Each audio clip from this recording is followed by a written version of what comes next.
নমস্কাৰ আপোনালোকে চাবলৈ আৰম্ভ কৰিছে আছামিজ ট্ৰেন্ডিং আজি 7 ডিসেম্বৰ আৰু আজি ৰাতিপুৱাৰ কেইবাটাও গুৰুত্বপূৰ্ণ খবৰ আহি পৰিছে আৰু এনে ধৰণৰ খবৰসমূহ নিতৌ চাবলৈ চেনেলটো সাবস্ক্ৰাইব কৰি ভিডিঅ'টোত এটা লাইক কৰি দিবলৈ ৰাতিপুৱাৰ প্ৰথমটো গুৰুত্বপূৰ্ণ খবৰ পুনৰবাৰ মুখ্যমন্ত্ৰী ডক্টৰ হিমন্ত বিশ্ব শৰ্মাৰ বিৰুদ্ধে সৰব হৈ পৰিছে প্ৰদেশ কংগ্ৰেছৰ সভাপতি গৌৰৱ গগৈ ডক্টৰ হিমন্ত বিশ্ব শৰ্মা মুখ্যমন্ত্ৰী হৈ থকালৈকে 6 জনগোষ্ঠীৰ জনজাতিকৰণ কেতিয়াও নহয় সামাজিক ন্যায় প্ৰতিষ্ঠাৰ ক্ষেত্ৰত সিৰিয়াসনেছ নাই মুখ্যমন্ত্ৰী ডক্টৰ হিমন্ত বিশ্ব শৰ্মাৰ মুখ্যমন্ত্ৰী হিমন্ত বিশ্ব শৰ্মায়ে নিজৰ ইচ্ছা অনুসৰি কাম কৰি অসমত ৰাজতন্ত্ৰৰ পৰিৱেশৰ সূচনা কৰিছে বুলি তাৎপৰ্যপূৰ্ণ মন্তব্য প্ৰদেশ কংগ্ৰেছৰ সভাপতি গৌৰৱৰ ডিব্ৰুগড়ত অনুষ্ঠিত সংবাদমেলৰ সময়ত মুখ্যমন্ত্ৰী ডক্টৰ হিমন্ত বিশ্ব শৰ্মাৰ বিৰুদ্ধে এইদৰে সৰব হ'ল প্ৰদেশ কংগ্ৰেছৰ সভাপতি তথা যোৰহাট লোকসভাৰ সমষ্টিৰ সাংসদ গৌৰৱ গগৈ আৰু আনপিনে জয়ন্ত মল্ল বৰুৱাৰ বিৰুদ্ধে সৰব হৈ পৰিছে গৌৰৱ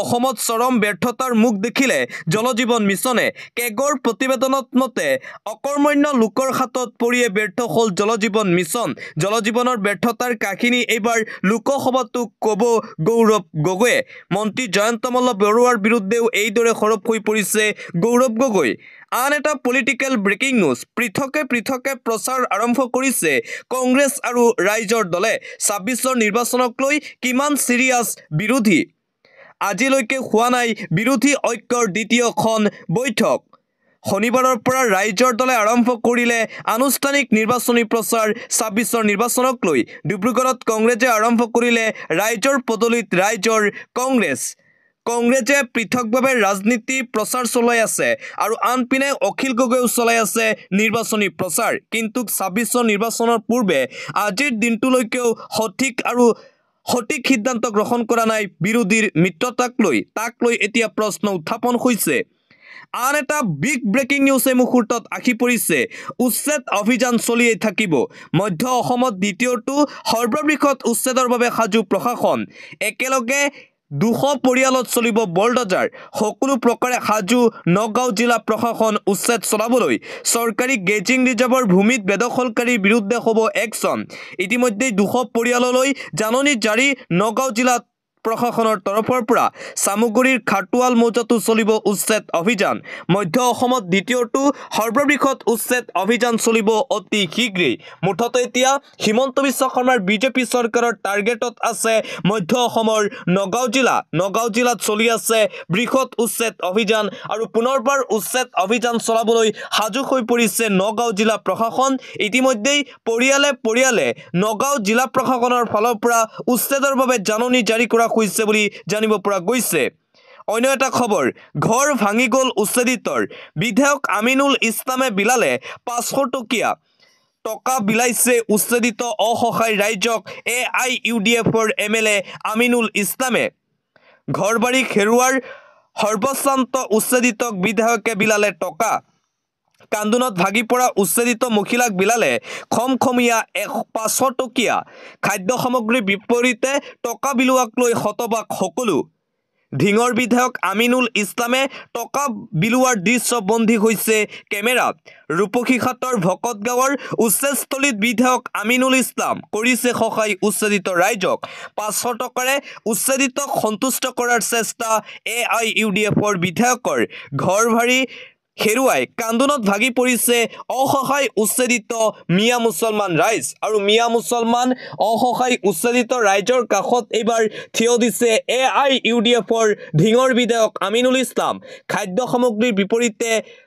500 নোট বিলাইছে আমিনুল ইছলামে উচ্ছেদিত ৰাইজৰ মাজত পৰৱৰ্তী খবৰ চৰকাৰী পৃষ্ঠপোষকতাত হৈছে মুছলমানৰ ওপৰত অত্যাচাৰ অসমখন কাৰো পৈতৃক সম্পত্তি নহয় দেশৰ সকলো প্ৰান্ততে যোৱাৰ অধিকাৰ আছে মিয়া মুছলমান ৰাইজৰ খাটি খোৱা মুছলমান শ্ৰমিকৰ ওপৰত হৈছে বাৰম্বাৰ অত্যাচাৰ ইয়াক কেতিয়াও সহ্য কৰা নহব কিছুদিন পূৰ্বে উজনিৰ পৰা মিয়া খেদাৰ নামত আক্ৰমণ কৰা হৈছিল মুছলমান ৰাইজক এইবাৰ নলবাৰীতো মুছলমান শ্ৰমিকক অন কেমেৰা দিছে ভাবুকি নলবাৰীত আইনৰ শাসন চলা নাই নেকি বুলি প্ৰশ্ন উত্থাপন কৰা হৈছে উগ্ৰ সাম্প্ৰদায়িক দল একাংশই উলংঘা কৰিছে সংবিধানক অপমান কৰিছে সংঘাত লগাবলৈ মুকলিকৈ চেষ্টা কৰিছে এই দলসমূহে চৰকাৰী পৃষ্ঠপোষকতাত চলোৱা হৈছে অসমত মিয়া মুছলমান ওপৰত এই অত্যাচাৰ।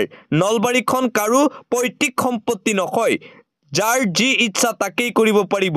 এইখন অসমত সকলোৰে থকাৰ সকলোৰে সমান অধিকাৰ আছে। নলবাৰীত মিয়া শ্ৰমিক খেদাক লৈ এইদৰে গৰজি উঠিল এবিএমছুৰ সভাপতি টাইছন হুছেইন সৰব হৈ পৰিছে মিয়া খেদাৰ বিৰুদ্ধে। পৰৱৰ্তী খবৰ, মুছলমানৰ ভয় দেখুৱাই উচ্ছেদ কৰিলে ঘৰ ভাড়ি ভাঙিলে টকা পইচা ভৰ্তি হৈ যাব নেকি? কাকো কাম শিকোৱা নাই, বিনামূলীয়া চাউল দি পংগু কৰি পেলাইছে সকলোকে হিমন্ত বিশ্ব শৰ্মা আৰু হিমন্ত বিশ্ব শৰ্মাৰ বিজেপি চৰকাৰে। তেনেকৈ জাতি এটা থিয় হ'ব নেকি? মুখ্যমন্ত্ৰী হিমন্ত বিশ্ব শৰ্মাক তীব্ৰ ভাষাৰে সমালোচনা। অসম জাতীয় পৰিষদৰ কাৰ্যকৰী সভাপতি ৰাজেন গোহাঁইৰ প্ৰাক্তন বিজেপি নেতা ৰাজেন গোহাঁই এইদৰে নিতৌ মুখ্যমন্ত্ৰী হিমন্ত বিশ্ব শৰ্মা আৰু বিজেপি দলৰ বিৰুদ্ধে সৰব হৈ আছে। দিবলৈছো আন এটা অতিকৈ গুৰুত্বপূৰ্ণ খবৰ। 1250 টকাৰ অৰুণোদয় আঁচনিয়ে অসমীয়া ৰাইজক বচাব নোৱাৰে। বিজেপিক হৰুৱাবলৈ মানুহ প্ৰস্তুত। প্ৰয়োজনত গুৱাহাটী যিকোনো সমষ্টিৰ পৰা নিৰ্বাচন খেলিবলৈ সাজু অখিল গগৈ। আজিৰে পৰা ৰাজ্যজুৰি আৰম্ভ ৰাইজৰ দলৰ নিৰ্বাচনী প্ৰচাৰ অভিযান। প্ৰতিটো সমষ্টিতেই চৰকাৰৰ বিফলতা সন্নিবিষ্ট গোহাৰি পত্ৰ লৈ ঘৰে ঘৰে প্ৰচাৰ চলাইছে অখিল গগৈ নেতৃত্বাধীন ৰাইজৰ দলৰ কৰ্মীসকলে। 2026 চনৰ বিধানসভা নিৰ্বাচনৰ পূৰ্বে এতিয়া সম্পূৰ্ণৰূপে নিৰ্বাচনী প্ৰচাৰত নামি পৰিছে অখিল গগৈৰ ৰাইজৰ দলৰ নেতা কৰ্মীসকল। পৰৱৰ্তী খবৰ, এটা ব্ৰেকিং নিউজ। প্ৰসংগ জুবিন গাৰ্গৰ মৃত্যু। 12 ডিচেম্বৰত দাখিল হ'ব অভিযোগনামা। জুবিন গাৰ্গৰ মৃত্যুৰ তদন্তৰ অন্তিম পৰ্যায়ত CID। অসমবাসীয়ে মনত ৰাখক, অহা 12 ডিচেম্বৰ তাৰিখটো। 12 ডিচেম্বৰত ন্যায়ালয়ত দাখিল হ'ব জুবিনৰ মৃত্যুৰ সম্পৰ্কত অভিযোগনামা। 7জন অভিযুক্তৰ বিৰুদ্ধে 300ৰো অধিক সাক্ষ্য গ্ৰহণ CIDৰ। প্ৰাৰম্ভিক পৰ্যায়ত দাখিল কৰা হ'ব এখন অভিযোগনামা, জনালে SITৰ মুখ্য বিষয়া মুন্না প্ৰসাদ গুপ্তাই। জুবিন গাৰ্গৰ মৃত্যুৰ তদন্তৰ অন্তিম পৰ্যায়ত আছে CID। মনত ৰাখক 12 ডিচেম্বৰ তাৰিখ, কিয়নো অহা 12 ডিচেম্বৰ তাৰিখে দাখিল কৰা হ'ব অভিযোগনামা জুবিন গাৰ্গৰ মৃত্যুৰ সম্পৰ্কত। ইতিমধ্যেই প্ৰায় সকলো তদন্ত প্ৰক্ৰিয়া সমাপ্ত কৰিছে CID আৰু SITয়ে। 300ৰো অধিক লোকৰ ভাষ্য গ্ৰহণ কৰিছে CIDয়ে। 7জনকৈ লোকক গ্ৰেপ্তাৰ কৰা হৈছিল জুবিন গাৰ্গৰ মৃত্যুৰ সন্দৰ্ভত, আৰু CIDয়ে জনাইছে যে অহা 12 ডিচেম্বৰ তাৰিখে মৰমৰ জুবিন গাৰ্গৰ মৃত্যুৰ সন্দৰ্ভত অভিযোগনামা দাখিল কৰিব CIDয়ে। সকলো অসমবাসী ৰাইজ এতিয়া অপেক্ষা কৰি আছে 12 ডিচেম্বৰলৈ। পৰৱৰ্তী খবৰ, বাংলাদেশত আৰম্ভ হৈছে ভয়ংকৰ ভাৰত বিৰোধী ষড়যন্ত্ৰ। এইবাৰ ভাৰত বিৰোধী চক্ৰ লগ হৈ উত্তৰ পূব দখলৰ অভিসন্ধি। বাংলাদেশৰ জামাতৰ সমৰ্থক কৰ্ণেল আব্দুল হকৰ চাঞ্চল্যকৰ মন্তব্য। ভাৰত খণ্ড খণ্ড নোহোৱালৈকে বাংলাদেশত শান্তি নাখায় বুলি মন্তব্য হকৰ। উত্তৰ পূব দখলৰ বাবে ভাৰত বিৰোধী শক্তিক একত্ৰিত হোৱাৰ আহ্বান জনোৱা হৈছে। ঢাকাত অৱসৰপ্ৰাপ্ত সেনাৰ মেজৰৰ চাঞ্চল্যকৰ দাবী উত্তৰ পূৰ্বাঞ্চলক লৈ। আব্দুল হক হৈছে জামাত-ই-ইছলামীৰ সমৰ্থক। এই মন্তব্যক লৈ ইতিমধ্যে আৰম্ভ হৈছে দুয়োখন ৰাষ্ট্ৰতেই ব্যাপক চৰ্চা। পৰৱৰ্তী খবৰ, বিজেপি বিধায়কৰ কমিছন ৰাজৰ ভয়ংকৰ অভিযোগ। পুনৰবাৰ বিজেপি বিধায়কৰ বিৰুদ্ধে এই গুৰুতৰ অভিযোগ উত্থাপন হৈছে। পোহৰলৈ আহিছে বিজেপি বিধায়কৰ কমিছন ৰাজৰ ভয়ংকৰ তথ্য। নিজ সমষ্টিৰ পথ নিৰ্মাণতো ধন দাবী কৰাৰ গুৰুতৰ অভিযোগ। কোটিৰ ঘৰত কমিছন লাগে বিজেপি MLAক। বিধায়ক সুৰেন ফুকনে 1,25,00,000 টকা লোৱাৰ গুৰুতৰ অভিযোগ। ডিগবৈৰ বিজেপি বিধায়ক সুৰেন ফুকনৰ বিৰুদ্ধে উত্থাপিত হৈছে এই অভিযোগ। পথ নিৰ্মাণৰ ঠিকাদাৰী প্ৰতিষ্ঠানে আনিলে বিস্ফোৰক অভিযোগ। ঠিকাদাৰী প্ৰতিষ্ঠানে লিখিত অভিযোগ দিলে লোক নিৰ্মাণ বিভাগক। পোহৰলৈ আহিছে ভাৰতীয় জনতা পাৰ্টিৰ বিধায়কৰ এই ভয়ংকৰ তথ্য। কমিছন ৰাজ চলাইছে এতিয়া খুদ শাসকীয় বিজেপি দলে। বিজেপি বিধায়কৰ বিৰুদ্ধে এই গুৰুতৰ অভিযোগ উত্থাপন কৰাৰ পিছতেই পুনৰবাৰ বিতৰ্কত সোমাই পৰিছে বিজেপি MLA। অন্য এটা খবৰ, ভোট চুৰিৰে বিহাৰ দখল কৰিছিল নেকি NDA? SIRে কেনেকৈ প্ৰভাৱিত কৰিছিল বিহাৰৰ নিৰ্বাচন? SIRৰ চূড়ান্ত তালিকা প্ৰকাশৰ পিছত সংযোজিত হৈছিল 3 লক্ষাধিক ভোটাৰ। SIRৰ পিছত সংযোজিত ভোটাৰে সহায় কৰিছিল নেকি NDAক ভোট কৰ্তনৰ পিছতো গাঁৱে গাঁৱে কেনেকৈ বৃদ্ধি পাইছিল ভোট কেইবাটাও ডাঙৰ প্ৰশ্ন উত্থাপন কৰিছে কংগ্ৰেছ দলে বিহাৰ বিধানসভা নিৰ্বাচনৰ পৰাজয় যেন এতিয়াও স্বীকাৰ কৰিব খোজা নাই কংগ্ৰেছ দলে ভোট চুৰিৰ বাবেই বিহাৰত বিজেপিয়ে চৰকাৰ গঠন কৰিলে বিহাৰত বিজেপিয়ে কেৱল মাত্ৰ SIR আৰু ভুৱা ভোটাৰৰ জৰিয়তে নিৰ্বাচনত জয়লাভ কৰিছে বুলি পুনৰবাৰ কংগ্ৰেছ দলৰ ফালৰ পৰা এই গুৰুতৰ অভিযোগ উত্থাপন কৰা হৈছে মুঠতে বিহাৰ বিধানসভা নিৰ্বাচনক এতিয়াও সহজভাৱে ল'ব পৰা নাই ভাৰতৰ কংগ্ৰেছ দলে পৰৱৰ্তী খবৰ ভাৰত চৰকাৰে নিৰ্ধাৰণ কৰিলে বিমান টিকটৰ মূল্য অত্যাধিক বিমানৰ টিকটৰ মূল্যক লৈ কঠোৰ কেন্দ্ৰীয় চৰকাৰ বিমানৰ টিকটৰ মূল্য বৃদ্ধি কৰি হাৰাশাস্তি কৰিব নোৱাৰিব যাত্ৰীক বিমান কোম্পানীৰ মইমতালি আৰু নচলিব এতিয়াৰে পৰা ভাৰত চৰকাৰে নিৰ্ধাৰণ কৰিলে বিমান টিকটৰ মূল্য ইণ্ডিগো সংকটৰ মাজতে চৰকাৰে নিৰ্ধাৰণ কৰিলে টিকটৰ প্ৰাইচ 500 কিলোমিটাৰ যাত্ৰাৰ সৰ্বাধিক মূল্য ৭,৫০০ টকা 500ৰ পৰা 1,000 কিলোমিটাৰ যাত্ৰাৰ সৰ্বাধিক মূল্য 12,000 টকা 1,000ৰ পৰা 1,500 কিলোমিটাৰ যাত্ৰাৰ সৰ্বাধিক মূল্য 15,000 টকা 1,500 কিলোমিটাৰৰ ওপৰত যাত্ৰাৰ সৰ্বাধিক মূল্য 18,000 টকা আজিৰ ভিতৰত বাতিল হোৱা টিকটৰ ধন উভতাই দিব লাগিব ইণ্ডিগোই সংকটৰ সুযোগ লৈ বহু বিমান কোম্পানীয়ে বৃদ্ধি কৰিছিল ভাড়া যাৰ বাবে এতিয়া কঠোৰ হৈ পৰিছে কেন্দ্ৰীয় চৰকাৰ বিমানৰ টিকটৰ প্ৰাইচক লৈ দিবলৈ আন এটা বিগ ব্ৰেকিং নিউজ আল্লাহু আকবৰ ধ্বনি দি লাখ লাখ মুছলমান লোক ওলাই আহিল বাবৰি মছজিদ নিৰ্মাণ কৰিবলৈ ওলাই আহিল বাবৰি মছজিদ নিৰ্মাণ কৰিবলৈ লক্ষাধিক মুছলমান ৰাইজ মুছলমানে পুনৰ যোৱাকালি আধাৰশিলা স্থাপন কৰিলে বাবৰি মছজিদৰ হাতে হাতে ইটালৈ ওলাই আহিল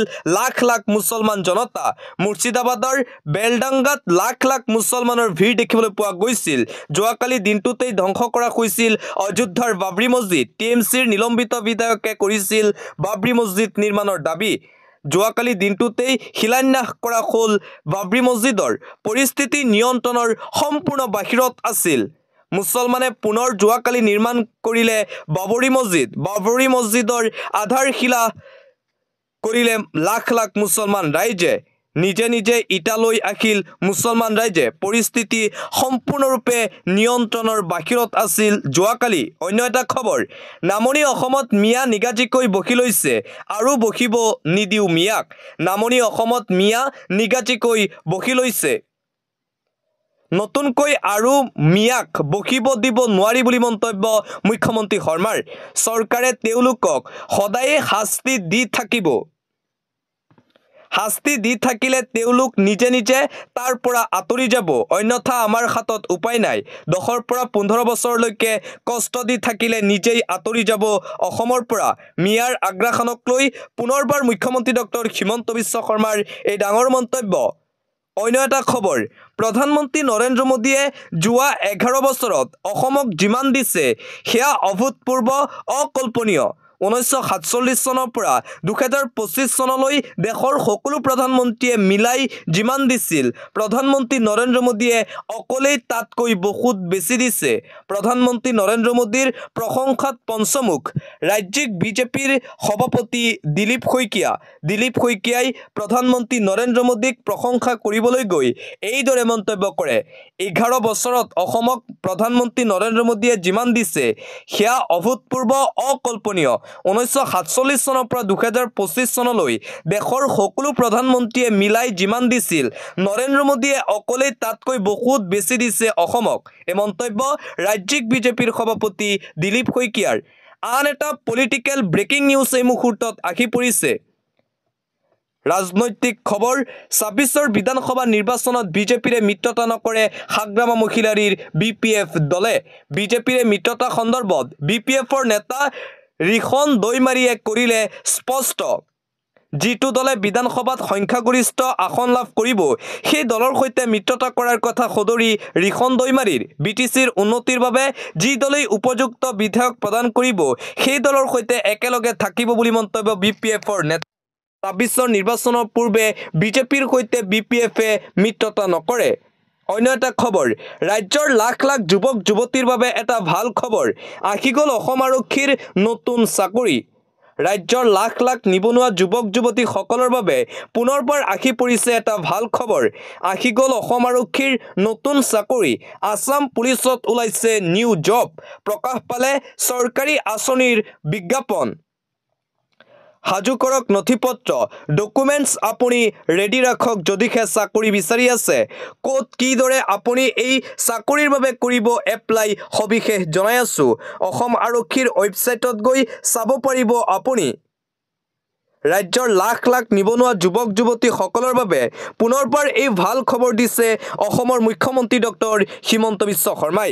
অতি শীঘ্ৰেই অসমৰ লাখ লাখ নিবনুৱা যুৱক যুৱতীসকলে পুনৰবাৰ লাভ কৰিব চৰকাৰী চাকৰি। ৰেচন কাৰ্ডৰ হিতাধিকাৰীসকলৰ বাবে এটা গুৰুত্বপূৰ্ণ খবৰ, এটা জৰুৰী খবৰ এই মুহূৰ্তত আহি পৰিছে। সুলভ মূল্যৰ দোকানীয়ে খেলি মেলি কৰিছে নেকি আপোনাৰ লগত?